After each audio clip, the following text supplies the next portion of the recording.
யாத்திராகமம் 28வது அதிகாரம் 26வது வசனம் முதல் 35வது வசனம் வரை. நீ 2 பொன்வளையங்களை பண்ணி அவைகளை ஏபோத்தின் கீழ்ப்புறத்திற்கு எதிரான மார்ப்பதக்கத்தினுடைய மற்ற 2 பக்கங்களிலும் அதினுடைய ஓரத்திற்குள்ளாக வைத்து, வேறே 2 பொன்வளையங்களை பண்ணி அவைகளை ஏபோத்தின் முன்புறத்து 2 கீழ்ப்பக்கங்களில் அதின் இணைப்புக்கு எதிராகவும் ஏபோத்தின் விசித்திரமான கச்சைக்கு மேலாகவும் வைத்து, மார்ப்பதக்கம் ஏபோத்தின் விசித்திரமான கச்சைக்கு மேலாக இருக்கும்படிக்கும் அது ஏபோத்திலிருந்து நீங்காதபடிக்கும் அதை அதின் வளையங்களால் ஏபோத்து வளையங்களோடே இளநீல நாடாவினால் கட்டவேண்டும்.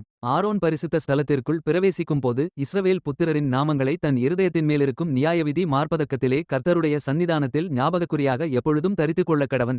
நியாயவிதி மார்ப்பதக்கத்திலே ஊரிம் தும்மீம் என்பவைகளை வைப்பாயாக. ஆரோன் கர்த்தருடைய சந்நிதானத்தில் பிரவேசிக்கும்போது அவைகள் அவன் இருதயத்தின் மேல் இருக்க வேண்டும். ஆரோன் தன் இருதயத்தின் மேல் இஸ்ரவேல் புத்திரருடைய நியாயவிதியை கர்த்தருடைய சந்நிதானத்தில் எப்பொழுதும் தரித்துக்கொள்ள வேண்டும்.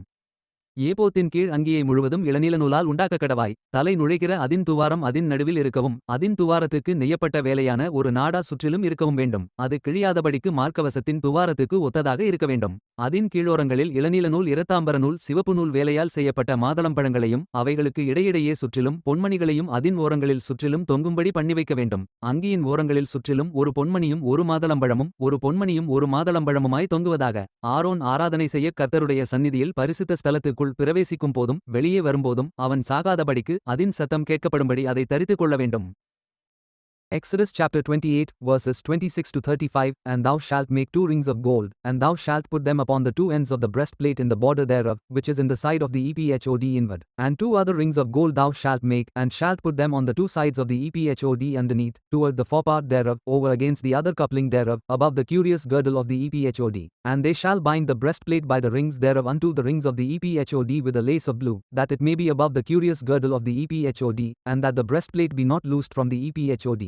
And Aaron shall bear the names of the children of Israel in the breastplate of judgment upon his heart, when he goeth in unto the holy place, for a memorial before the Lord continually. And thou shalt put in the breastplate of judgment the Urim and the Thummim, and they shall be upon Aaron's heart, when he goeth in before the Lord. And Aaron shall bear the judgment of the children of Israel upon his heart before the Lord continually. And thou shalt make the robe of the ephod all of blue, and there shall be an hole in the top of it, in the midst thereof it shall have a binding of woven work round about the whole of it, as it were the whole of an habishvan, that it be not rent. And beneath upon the hem of it thou shalt make pomegranates of blue, and of purple, and of scarlet, round about the hem thereof, and bells of gold between them round about, a golden bell and a pomegranate, a golden bell and a pomegranate, upon the hem of the robe round about. And it shall be upon Aaron to minister, and his sound shall be heard when he goeth in unto the holy place before the Lord, and when he cometh out, that he die not.